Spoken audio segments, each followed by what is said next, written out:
Eis que fui formado em iniquidade, e em pecado minha mãe me concedeu. Salmo 51, verso 5. O fim do ministério do Evangelho é trazer pecadores a Cristo. Seu caminho para este fim está no sentido de sua miséria sem Cristo. Os ingredientes dessa miséria são nossa pecaminosidade original e atual, e assim a ira de Deus a qual o pecado nos expôs e nossa impotência de nos libertarmos do pecado ou da ira. Para que possamos, portanto, promover esse grande fim, nos esforçaremos como o Senhor ajudará para conduzi-lo dessa maneira pelo sentimento de miséria, aquele que só pode livrar dele. Agora, o original de nossa miséria, sendo a corrupção de nossa natureza, ou pecado original, achamos adequado começar aqui, portanto lançamos essas palavras como muito apropriada para nosso propósito. Eles fazem parte do salmo que é denominado um salmo de arrependimento, no início do qual você pode observar as expressões e os fundamentos do arrependimento de Davi. As expressões são petição e confissão, que no primeiro e segundo tópico, isso no versículo 3, os fundamentos disso são, primeiro, o objeto desse pecado, a fonte, primeiro, o objeto contra o qual o seu pecado foi dirigido, e no verso 4, isto é Deus. Segundo, a fonte de onde brotou seu pecado e sua corrupção natural. Ele segue o riacho até a nascente, e ali está o fundamento de sua humilhação. Versículo 15. A base da humilhação de um pecador deve ser a corrupção de sua natureza. O pecado original deve ser o surgimento de nossa tristeza. Não tentarei uma abordagem completa e precisa do pecado original, mas limitarei ao texto e ao escopo que visava ao escolher. E para que eu possa abri-la e confirmá-la mais clara e indistintamente, vou dividir a observação em parcelas e apresentá-la a você nesta 3 proposição. Primeiro, a corrupção da natureza é um pecado. Segundo, somos culpados deste pecado assim que nascemos, assim que somos concedidos. Terceiro, este pecado assim contraído desde cedo deve ser a base de nossa humilhação. Isso confirmaremos e em seguida adicionaremos o que é prático, representando essa corrupção natural em alguns detalhes, o que pode nos humilhar, nos tornar vis ao nosso próprio olho e nos levar a Cristo, que pode livrar-nos da culpa e do poder desse mal pestilento. Primeiro, a corrupção natural é um pecado, por isso é estilado 2 vezes no texto, preservidade e iniquidade. E esse é o pecado que o Senhor proíbe permitiosamente. A definição do apóstolo é inquestionável em 1 João capítulo 3, versículo 4. Não há transgressão maior do que esta, pois transgride tudo de uma vez. Somos ordenados a ser santos, então a falta de santidade é proibida, que é a parte privativa desse pecado. Somos ordenados a amar o Senhor com todo o nosso coração, então a inclinação do coração para odiar a Deus é proibida, que é a parte positiva deste pecado. Uma não conformidade com toda a lei de Deus é uma transgressão de toda a lei, e sendo assim, não é apenas um pecado, mas todos os pecados em um. O apóstolo Paulo foi mais capaz de julgar o que é o pecado do que qualquer papista, sociniano e etc. E ele chama isso de pecado 5 vezes, em Romanos capítulo 6, 6 vezes, Romanos 7, 3 vezes, Romanos 8. A descrição do apóstolo disso em Romanos capítulo 7 é muito observável, pois nele você pode encontrar cerca de 20 agravamentos deste pecado. Vou apontá-los e deixar a ampliação para seus próprios pensamentos. Primeiro, é aquilo que não é bom, no verso 18. Porque nenhuma coisa boa morará lá, mas porque nada morava lá, senão essa corrupção que é totalmente má. Segundo, e para que não possamos confundi-lo com o mal de sofrimento, ele o chama do pecado, como em outro lugar. Então vê no versículo 20, pecado e assim o maior mal. Terceiro, e para que não possamos, por um pecado de tamanho comum, ele o denomina excessivamente, hiperbolamente pecaminoso. Aqui está uma expressão hipérbole real e não verbal, pois como é uma hipérbole verbal, a expressão excede a realidade. Também nesta hipérbole real, a realidade excede a expressão. É tão pecaminoso que dificilmente qualquer expressão pode alcançá-lo. Quarto, é um mal condenado e proibido no versículo 7, que não podemos questionar, mas que tem a formalidade de um pecado. Quinto, é um mal positivo. versículo 17. Não mais eu que faço isso, mas o pecado. Sexto ponto, um mal perverso. Piora por aquilo que deveria torná-lo melhor. Sétimo, um mal degradante. Fez e o denomina carnal. Oitavo, um mal inerente íntimo. Pecado nele em seus membros, no versículo 17. Nono, é um mal permanente, um mal frutífero. Todo tipo de luxúria, um mal enganoso. Imperioso, uma lei. Um mal tirânico. Um mal guerreiro rebelde e conflitante, um mal importuno e irracional, no versículo 15. Força a trazer o que lhe odeia, um mal vigilante, no versículo 21. Está presente um mal poderoso, quem me livrará? Um mal completo.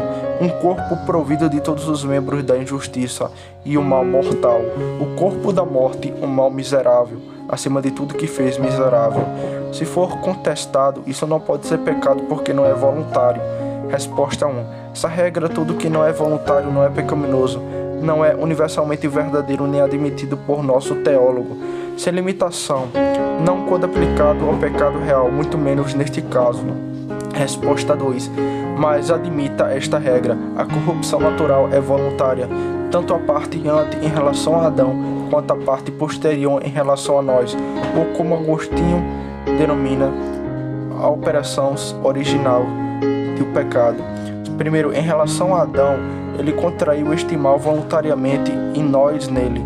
Ele não deve ser considerado como homem, mas como a raiz ou representante de todos os homens.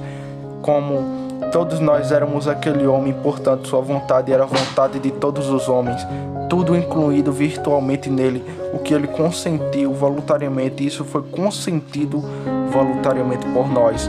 Segundo, a parte posterior em respeito a nós. É voluntário em relação ao consentimento posterior. Todos os que são capazes de humilhação realmente consentiram em sua corrupção natural, ficaram satisfeitos com ela, acalentaram-na em cozinhão de pecado, fortaleceram-na por atos de pecado, resistiram aos meios pelas quais deveriam ser mortificados e subjugados, que todos são evidência infalível de consentimento real.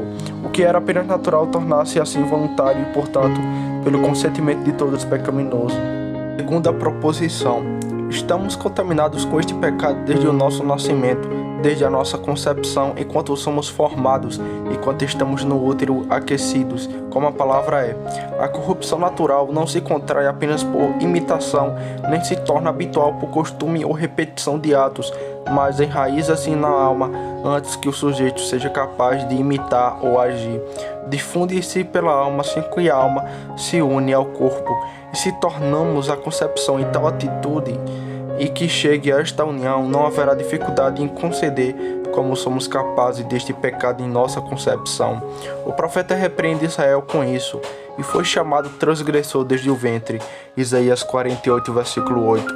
E assim podemos todos ser chamados, embora a expressão seja inclusiva, não apenas desde o momento em que saímos do útero, mas desde o momento em que somos formados.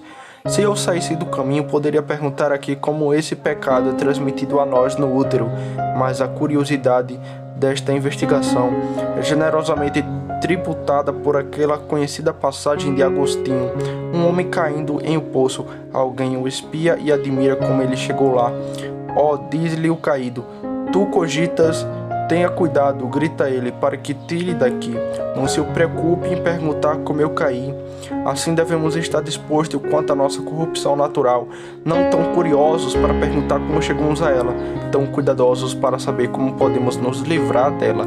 E um caminho é apontado no próximo particular, a terceira proposição, que é esta. Este pecado deve ser a base de nossa humilhação. Eu poderia confirmar isso com muitos argumentos, mas me contentarei com um que em seus ramos será suficiente e demonstrativo do que deve ser o fundamento de nossa humilhação, porque é o fundamento de nossa miséria. Nossa miséria consiste na depravação de nossa natureza, nossa destentação da ira de Deus e nossa incapacidade de nos libertar de qualquer um delas. Mas isso é o que depravou nossas naturezas, ou melhor, é a depravação delas. Isso nos torna desagradável à ira de Deus. Primeiro, a depravação de nossa natureza consiste na privação de todo bem, empatia a Deus e propensão a todo mal. E esses três não são tantos efeitos mas a formalidade deste pecado, primeiro, é uma privação de tudo que é bom. Naquela alma onde isso é predominante, não há semente nem fruto, nem raiz, nem ramo, nem inclinação, nem movimento, nem hábito, nem ato, que seja espiritualmente bom. Nenhuma centelha de santidade, nenhuma relíquia da justiça primitiva do homem, nenhum contorno daquela imagem de Deus que a princípio foi bem desenhada na alma do homem, na minha carne. Romanos capítulo 7, versículo 18. E em minha natureza considerada como corrompida, a alma do homem é deixada como um castelo em ruínas, as paredes nuas e enfarrapadas, as faculdades restantes podem ajudá-lo a adivinhar o que foi, mas todos os ornamentos e móveis preciosos se foram. Isso não é motivo de humilhação? Tua alma arruinada nunca pode ser reparada, mas por aquele que trouxe o céu e a terra do nada. Segundo, há uma antipatia por Deus e pelas coisas de Deus, aos seus caminhos e imagem, a mente carnal. Romanos capítulo 8, versículo 7. A mente repleta de corrupção natural, geralmente chamada de carne, não é apenas um inimigo, mas inimizade. Na inimizade há ódio, malícia, apesar, pensamentos e artifícios maliciosos. E este é o temperamento de sua alma até que você nasça de novo. Teu coração está cheio de inimizade e malícia. Não é esse motivo de humilhação que um pobre verme se engorde com malícia e inimizade contra o grande Deus. Deve ser um inimigo total para ele, em que somente estão suas esperanças de felicidade. Um homem natural não acreditará nisso, mas aqui está uma demonstração disso de outro fruto dessa corrupção. E isso é uma antipatia pelos caminhos santos, espíritos e emprego celestial, a imagem de Deus, a própria santidade. Os naturalistas escrevem sobre uma besta que rasgará e despedaçará a imagem de um homem que vier em seu caminho, e isso é tomado como argumento de que ele tem uma antipatia mais forte pelo homem do que em qualquer outro animal, e não demonstra uma antipatia tão forte a Deus quando os homens rasgam sua imagem, desabafam sua malícia em zombaria e em censura contra a santidade. Isso não mostra uma antipatia pela santidade quando os empregos e exercícios sagrados são mais tediosos e onerosos. A triste questão de nossa depravação quando possui inimizade contra Deus não é motivo de humilhação? Terceiro, há uma propensão a todo mal. Eu não digo uma propensão igual em todos os pecados, mas uma propensão ou mais ou menos em todos os pecados. A loucura está ligada.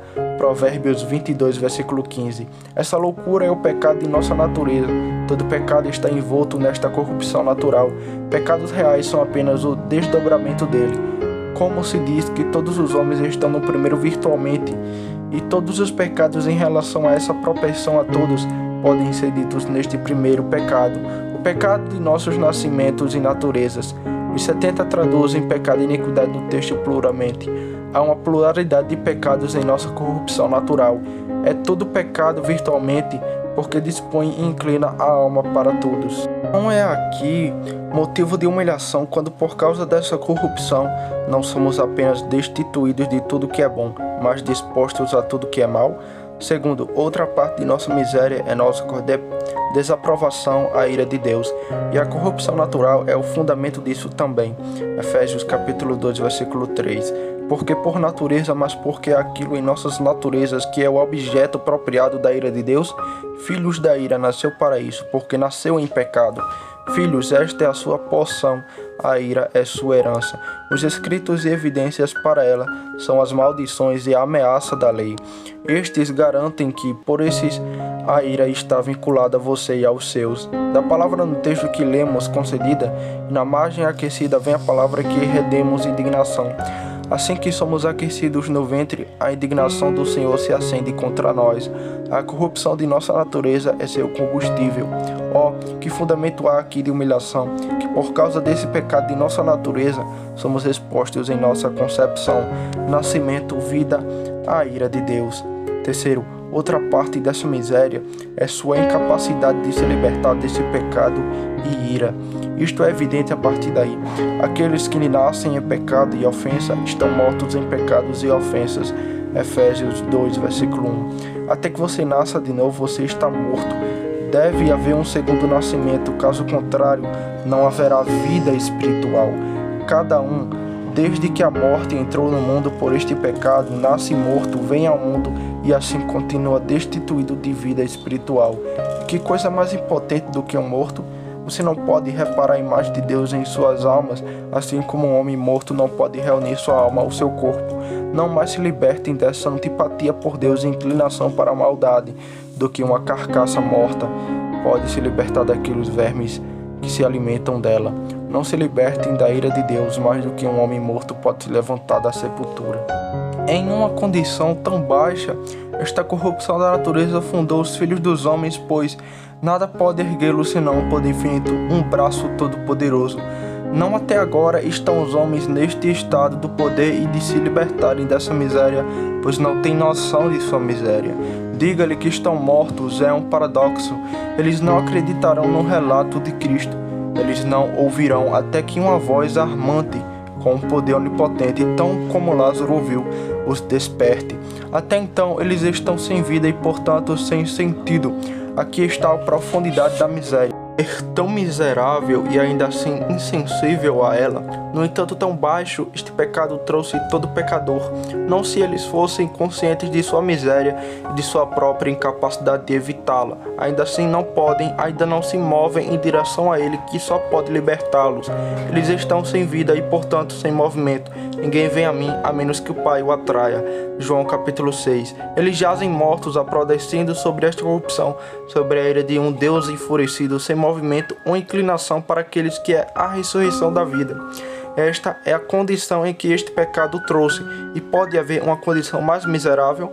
Não há motivos para ser humilhado por aquilo que te rebaixou tanto, que te fez tão miserável? Não deveria ser este o principal motivo de sua humilhação? Não preciso dizer mais nada para demonstrar essa verdade. Quarto, agora prosseguir em quarto lugar para tornar essa verdade mais prática. E isso tentarei apresentá-lo este pecado a você em alguns detalhes que tendem a humilhá-lo, torná-lo vil aos seus próprios olhos e levá-lo a Cristo, que só pode salvá-lo desde pecado e dos efeitos lamentáveis disso. Primeiro, sua falta de naturalidade. Essa corrupção está incorporada em nossa natureza, tem um ser real em nós, antes que termos um ser visível no mundo. É concedido em nós, em nossa primeira concepção, em pecado. O velho é mobilizado com todos os seus membros antes de sermos formados, modelados, vivificado antes de estarmos vivos e nasce antes de virmos ao mundo. Isso nos torna mal aos olhos de Deus antes de fazermos o bem ou o mal. E em virtude disso, nascemos herdeiros aparentes da ira eterna, por natureza filhos da ira. Efésios capítulo 2, versículo 3. Nascemos para isso, este é o nosso título. Embora os homens usem isso para desculpar seus pecados, é minha natureza, no entanto, este é o maior agravamento disso. Podemos suportar melhor uma travessura quando ocorre acidentalmente, do que alguém que é naturalmente travesso. Seria este um bom apelo para quem planejou a traição dizer: sou naturalmente um traidor. É minha natureza ser traiçoeira, assassinata. Isso o tornaria mais odioso. Tal homem não seria considerado digno de viver um momento. Porque odiamos sapos, mas porque eles são naturalmente um verme venenoso. Aquilo que é tão acidental, preferimos ter pena do que odiar. O Senhor tem uma antipatia mais forte contra a corrupção natural do que nós contra um verme mais venenoso. Um sapo é bom fisicamente como criatura. Todas as obras de suas mãos são boas, mas essa corrupção é física, moral e espiritualmente má. E o pior porque é natural. Segundo, a pecaminosidade disso é mais pecaminoso do que o pecado real mais grave que já cometeu ou pode ser cometido. É, em certo sentido, mais pecaminoso do que todos os pecados reais juntos. Primeiro, um pecado real apenas viola diretamente o mandamento de Deus, mas isso é uma violação de todos os mandamentos de Deus de uma só vez, uma transgressão de toda lei, uma contradição a cada parte da vontade revelada de Deus. Pois esta corrupção é proibida em todos os mandamentos, porque proibido é quando qualquer pecado é proibido, o que é a causa dele não pode ser evitado, é proibido. E assim, quando qualquer pecado é proibido, todos os seus graus são proibidos. Agora, esta é a causa da inclinação a todo pecado, e assim é proibido em todos os preceitos, e portanto, isso é uma violação de todos os preceitos. Segundo, o pecado não pode ser sempre real e, portanto, a lei é apenas uma e algumas vezes quebrada por pecados reais, mas isso é uma violação da lei em todos os momentos. Na verdade, não somos pecadores antes de nascermos, mas em relação a isso, somos pecadores no ventre de nossa mãe. As crianças, antes de todo uso da razão, não pecam de fato, mas mesmo quando somos crianças, somos pecadores transgressores da lei por corrupção natural. Romanos capítulo 5, versículo 14. A morte reinou sobre as crianças, portanto a criança era pecadora, embora não realmente como Adão. Atos são transitórios, isso é estabelecido continuando contra Deus.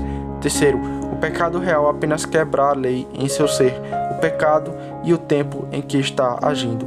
Mas esta é uma violação contínua da lei, sem qualquer interrupção, sem a menor interrupção desde o instante da conjunção da alma com o corpo até a hora de nossa dissolução. Não há intervalo lúcido, nem bons ataques, nem cessarão bem poder, o apóstolo chama pecaminoso em excesso. Terceiro, sua causalidade é a causa de todo pecado real. Todo ato pecaminoso em nós deriva disso. Esta é aquela a qual todos estes vermes abomináveis devem ser original. Tiago 1, versículo 15. Desejo escrito e a concupiscência original, como é comumente chamada pelos antigos, ou corrupção natural, tendo concedido o pecado real, é sua mãe em ambos. Este é o pecado real, por assim dizer, no ovo, pior do que os da cocatriz, que pela incubável de Satanás é chocada e produz a saída amaldiçoada e venenosa da serpente. Havia uma árvore da vida no jardim do Éden, e assim haverá no paraíso de Deus. Apocalipse 22, versículo 2, cujas folhas serão para a cura das nações. Mas desde que o homem foi expulso do paraíso, uma árvore de morte, uma raiz de amargura, cresceu em cada alma, dando todos os tipos de fruto amaldiçoado, e cada folha, cada botão tende à morte da humanidade. É uma videira como Deuteronômio 32, versículo 32, pior do que a videira de Sodoma e dos campos de Gomorra. Suas uvas são uvas de fel, seus cachos são amargos, seu vinho é o veneno dos dragão. Por essa alusão, o Senhor declara a natureza amaldiçoada tanto da árvore quanto da fruta, conforme em Mateus capítulo 15, versículo 19. E do coração corrupto ou corrupção natural no coração. Se você perseguir esse corrego imundo até sua primeira elevação, descobrirá que a fonte da nascente é essa corrupção. Os pecados reais nada mais são do que essa corrupção nativa multiplicada como 100. É apenas um multiplicado tantas vezes 100 unidades. É a causa de tudo. Se devemos nos arrepender dos efeitos, muito mais da causa. Quarto, sua habitualidade. Não é um ato transitório, nem uma disposição móvel, nem uma faculdade marcante de lenta, como todas as faculdades são até que se habituem, mas um mal habitual, tanto no que diz respeito à permanência como à facilidade de agir. Primeiro, sua permanência. Um hábito é mais longo e permanente, mais durável do que qualquer outra habilidade.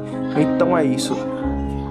Continuará enquanto a união entre alma e corpo continuar. É um habitante que nunca será removido até que a casa seja demolida onde mora. O poder da graça pode derrubá-lo, mas nunca será lançado fora. Alguns riachos podem cessar, mas nunca desta vida podemos cessar a fonte. Podemos cortar alguns galhos, mas eles brotarão novamente. Não podemos erradicar essa raiz de amargura. É como a lepra inquietante em nossos tabernáculos terrenos, como descrito nas casas dos israelitas em Levítico capítulo 14. Embora algumas pedras infectadas sejam removidas e a casa raspada e as paredes debochadas, mas a praga vai irromper novamente. Nenhuma liberdade perfeita dessa praga incurável que se espalha até que a casa seja completamente demolida. Ele reinará naqueles que continuam não santificados até a eternidade. Habitará no melhor até que este tabernáculo terrestre seja dissolvido. Uma ocasião constante fazer o melhor que podem de arrependimento. Segundo, facilidade em agir. É prioridade dos hábitos que toma o corpo docente ágil, rápido e livremente ativo. Todos os hábitos o fazem, mas sobretudo hábitos naturais, porque a faculdade tem aqui uma dupla vantagem. Tal é a corrupção natural. Por isso é que pecamos tão livremente e não encontramos tão atraso relutante ao mal como ao bem. o mal está presente. Romanos capítulo 7, versículo 21.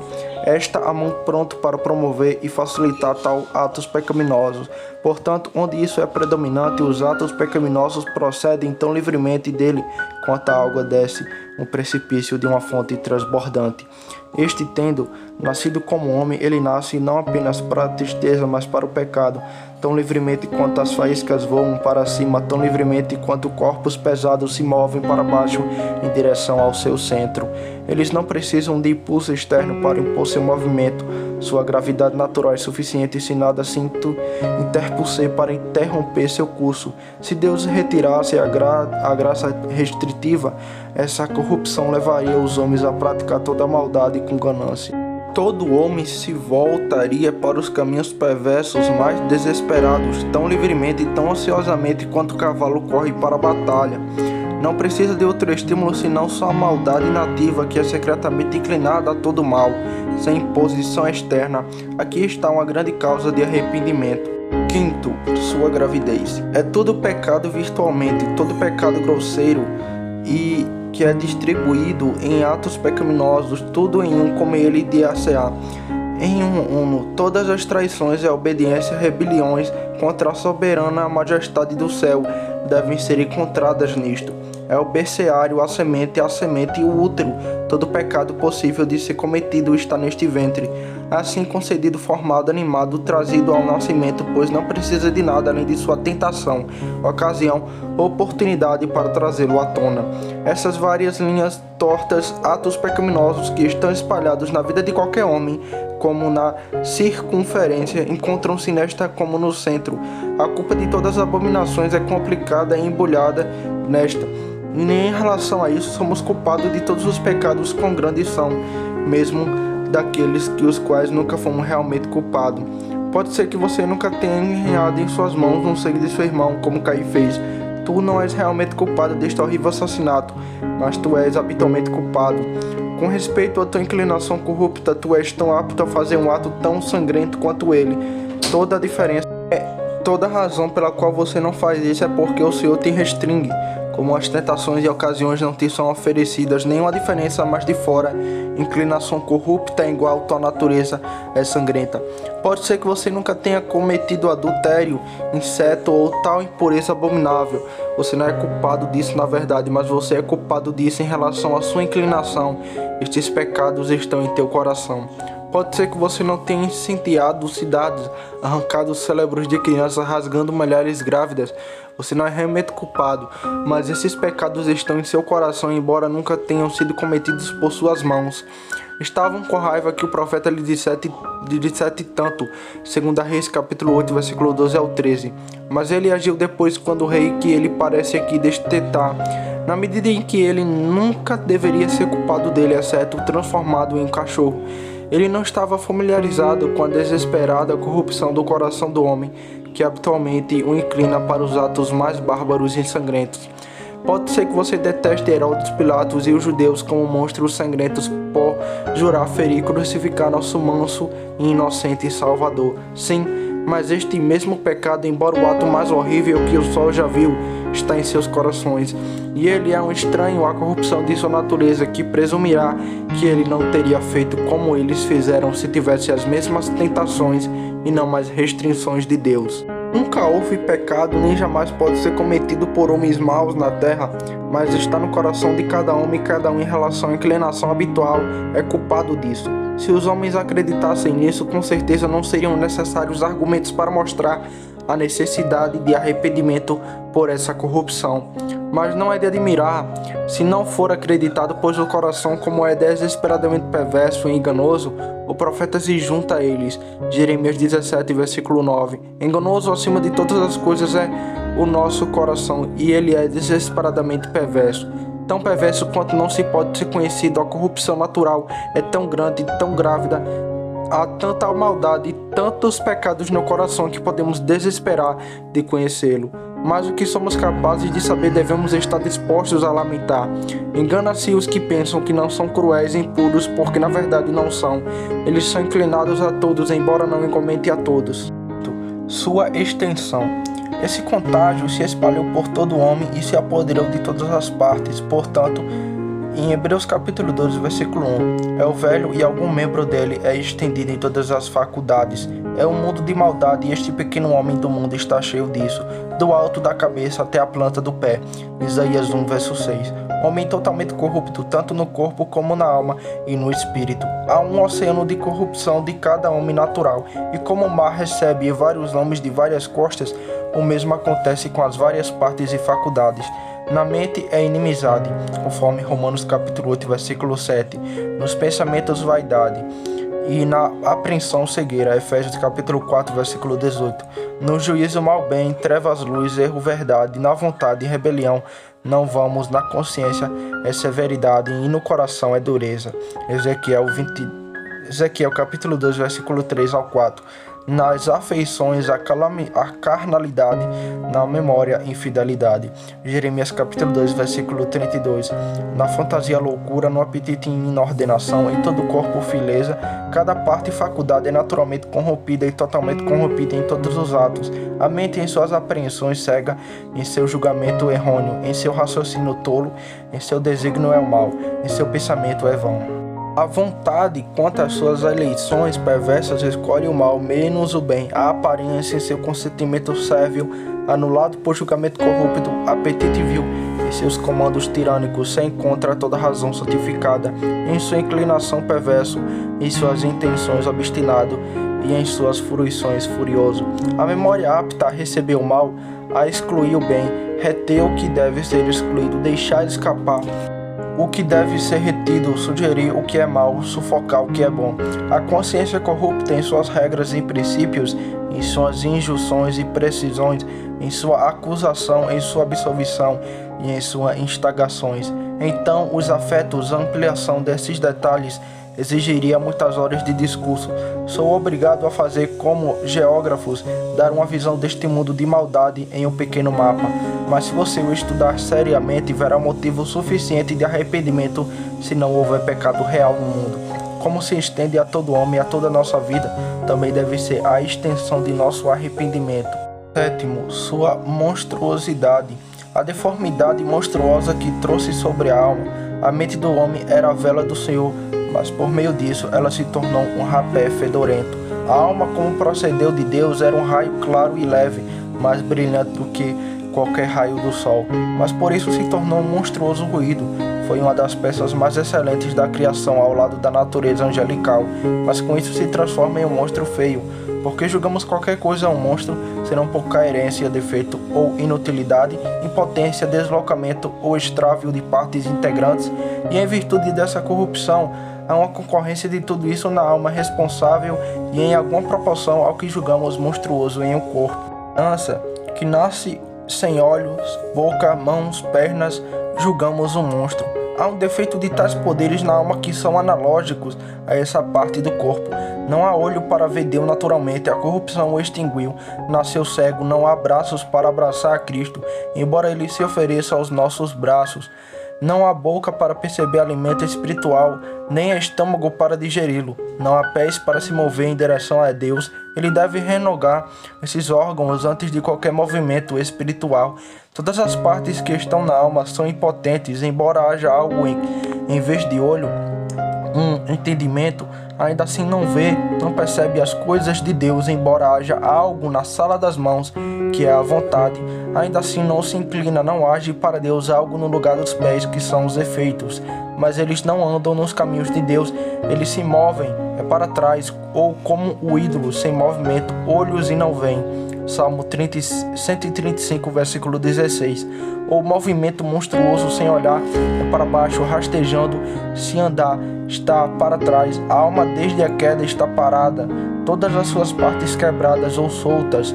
É a alma do homem moldada por Deus, a sua semelhança caiu das mãos do oleiro e assim está toda quebrada e despedaçada. A alma do homem na qual o Senhor esculpiu primorosamente sua própria imagem.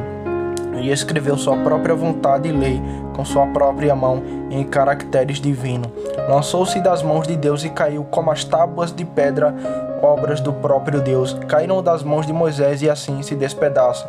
Nada restou além de algumas relíquias quebradas e espalhadas, algumas esculturas obscuras cobertas com a lama da corrupção natural, tão pouco visível.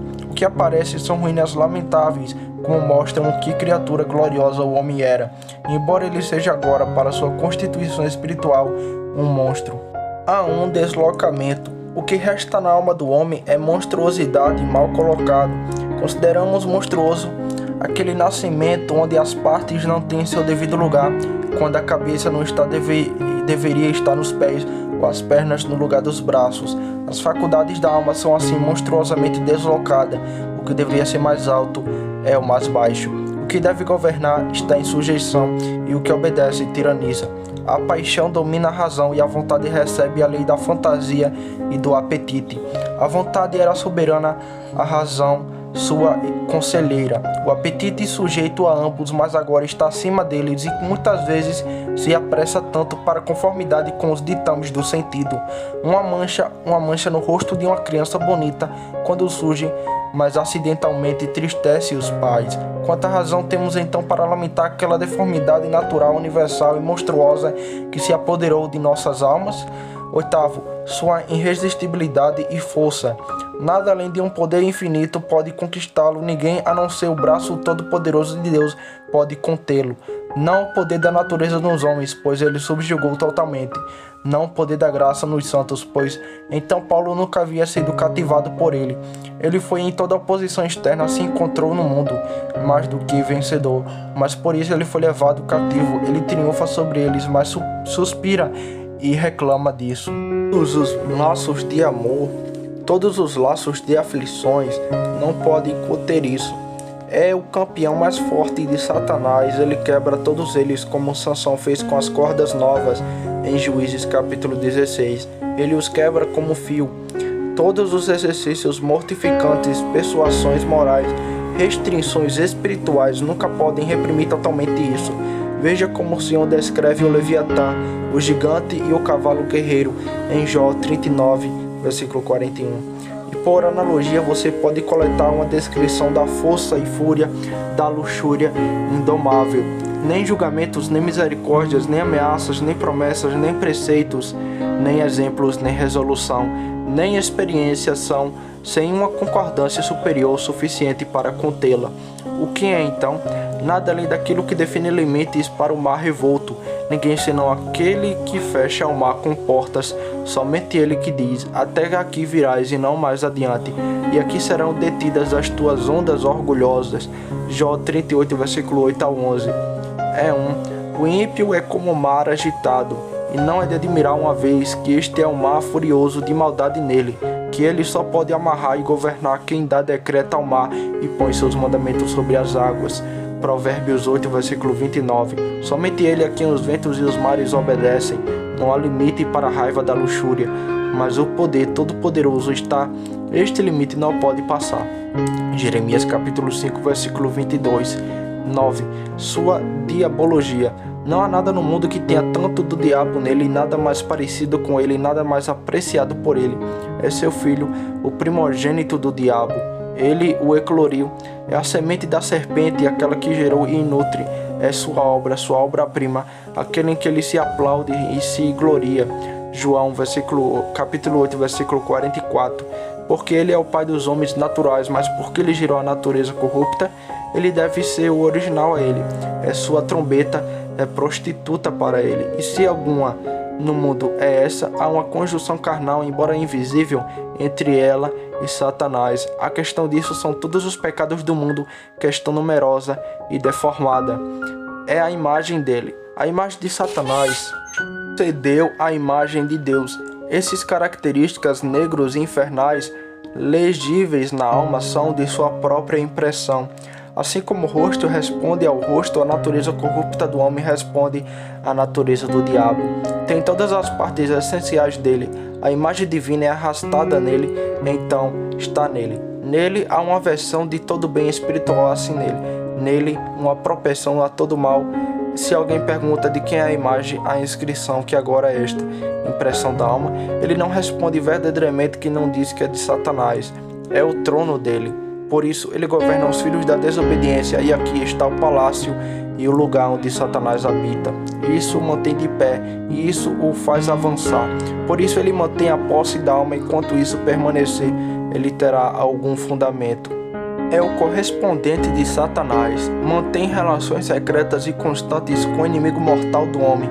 É um preço traiçoeiro, pronto em todas as ocasiões para atrair a alma para quem procura devorá-la. Isso o encoraja a invadir, fazer circunsões na alma, sabendo que ele tem um partido forte dentro que não irá falhar com ele. Seus dardos inflamados não seriam tão perigosos, mas há esse assunto para acender. Com o tempo ele estaria cansado de atacar, mas que esse inimigo doméstico inato está tão pronto para se abrir para ele. Conforme João 14, versículo 30. Não havia corrupção natural em Cristo para Satanás trabalhar, nenhum traidor inato para abrir, nenhum amigo secreto dele para dar entretenimento, e portanto depois de 3 ou 4 tentativas ele deixa completamente Cristo, desiste de seu empreendimento desesperado pelo sucesso, mas ele nunca vai querer encorajamento para nos atacar enquanto a corrupção natural continuar em nós. Este deve ser uma grande ocasião de tristeza que estamos tão próximo do inferno.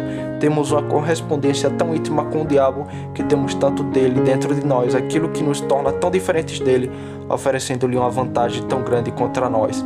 10º ponto. Sua brutalidade. Ele apressa a alma em uma fúria cega para tais atos e movimentos que a razão correta condenaria altamente, e uma alma apressiva temeria. Em relação a isso, o homem é comparado à criatura irracional, bestas brutas ao cavalo e à mula, conforme no Salmo 32, versículo 9. Mas o burro selvagem há uma novilha indomável. As bestas brutas saberão, reconhecerão e tomarão conhecimento de seus benfeitores. Mas isso faz os homens chutarem contra Deus, ferirem Cristo, expulsarem o Espírito em seu movimento, gritarem reprovações contra seus servos, aquele que envia para alimentar e nutrir sua alma. Ele tem uma inclinação para o que é bom, que tende à preservação e continuidade da saúde, força e vida. Mas isso torna os homens acevos para até mesmo a sua própria felicidade e a todos os meios espirituais que tendem a ela.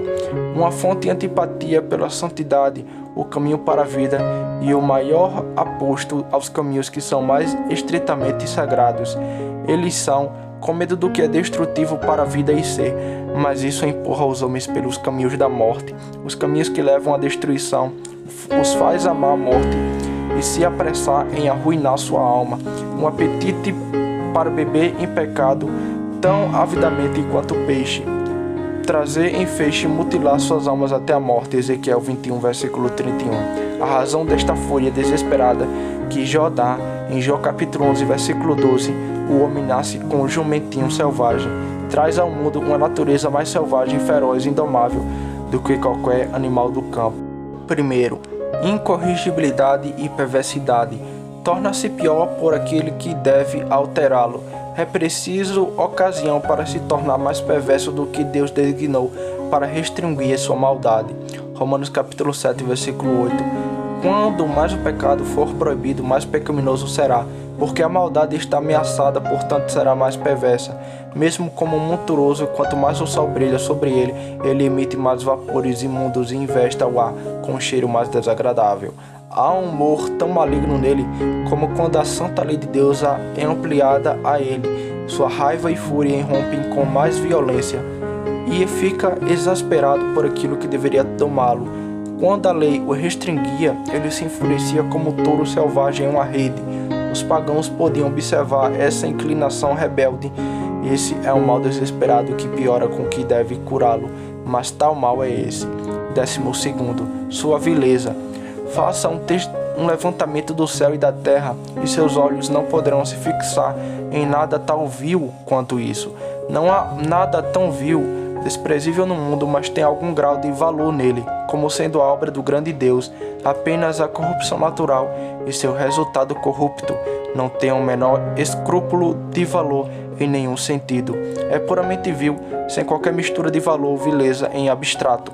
A Escritura apresenta sua vileza sobre muitas noções, nenhuma sendo suficiente para expressá-la. No momento, tome nota de aquele que é seu nome comum. É comumente chamado de carne, em Gálatas capítulo 5, versículo 16 ao 19. Nisto é apresentada a vil degeneração da alma do homem, desde que esta corrupção se apoderou dela. Por criação, era puro, celestial e espiritual, semelhante aos anjos, tão semelhante à natureza de Deus quanto uma criatura poderia ser. Agora é como que transformado em carne e mente carnal. Uma desagradação tão grande como se o céu fosse transformado em terra, um anjo em uma besta ou o sol em uma nuvem. Nem é apenas carne, há um valor muito nisso para ser feita uma semelhança nessas coisas da natureza vil. É carne morta, conforme Romanos capítulo 7, um corpo de morte tão vil quanto medonho. Não é a carne deformada leprosa, a lepra era apenas um emblema dela, é tão vil quanto repugnante. Não é carne putreferada, o velho é corrupto. Efésios capítulo 4, versículo 24. Cheio de chagas e putrefadas, cheios de repugnância em alguns vermes, aquilo que é mais repugnante a Deus, exalando vapores imundos, nojento, mais ofensivo a Deus do que o que é mais para nós. Portanto, o homem em que a integridade foi admitido à comunhão íntima e conversa com Deus tão logo que se corrompeu, o Senhor não pode mais suportá-lo. Ele expulsou o homem, conforme Gênesis capítulo 3, versículo 24. A carne corrompida não é adequada para ter uma conversa tão próxima com Deus, que é um espírito. Em si, tornou o homem vil. Nenhuma criatura tão desagrada como o homem, sendo a este em respeito, torna-se mais vil do que qualquer criatura. Não existe tal depravação na natureza de qualquer criatura, exceto na natureza diabólica. Nenhuma criatura jamais arrasou na imagem de Deus, de sua natureza, mas somente o homem. Não há aversão à vontade de Deus, nem inclinação para o que ofende em qualquer criatura da terra, exceto no homem. O homem, então, que uma vez foi a glória da criação, tornou-se a mais vil de todas as criaturas, pois o mais vil é o que mais contrário à glória divina. E assim é a nossa natureza, conforme Salmos 49, versículo 12, que diz: o homem estando em honra não permanece. É agora como os animais que perecem, não pior do que eles, se o maior mal pode torná-lo pior. O homem foi feito um pouco menor que os anjos, coroado de glória, promovido a Senhor e governador de todas as boas obras de suas mãos, e todas as criaturas deste mundo foram colocadas sobre seus pés, conforme Salmos capítulo 8, versículos 5 ao 6. Mas por esta corrupção natural, aquele que era apenas um pouco inferior aos anjos é agora algo abaixo dos animais. Ele deveria ter domínio, mas é feito mais baixo do que aqueles sobre quem ele governa. Eles foram colocados sobre seus pés, mas agora ele está tão baixo quanto eles. Esta é a triste questão da corrupção natural, é uma lamentação. 13º, sua propagação. Todos os pais propagam sua corrupção natural para seus filhos. Uma necessidade lamentável é trazida sobre a humanidade de modo que ninguém pode nascer sem ela. É uma triste consideração que os pais transmitam um mal tão mortal aos seus filhos, mas assim é. Se o homem continuou incorrupto, ele gerou filhos à imagem de Deus e com sua própria semelhança transmitiu belas representações da natureza divina. Semelhança transmitiu, mas sendo corrompido ele gera filhos à sua própria imagem, que agora é pouco melhor do que um rascunho de Satanás. João, conforme João capítulo 3, versículo 6, Jó 14:4 e Jó 25, verso 4. Como pode ser puro aquele que nasceu em uma mulher? Uma natureza impura não pode ter nada além de uma questão impura. Suas naturezas são amaldiçoadas, tornam seus filhos amaldiçoados. Você transmite a morte espiritual a todas as crianças que têm vida de você. Transmita àqueles que você mais ama aquilo que os torna odiosos para Deus. Eles têm de vocês corpos adoráveis, mas almas monstruosas. Mesmo aqueles que são renovados não podem transmitir naturezas renovadas aos seus filhos. É uma consideração muito triste que esse mal seja tão comunicativo, pois não apenas habita em nós, mas passará a todos os que procedem de nós, que devemos transmitir um mal tão pecaminoso, tão permanente, irresistível, mortal, diabólico para as crianças. Tome uma visão da corrupção natural como espalhada diante de você nestas considerações e aparecerá como o rolo de Ezequiel, escrito por dentro e por fora, lamentação, luto e ai. Ezequiel capítulo 2, versículo 10.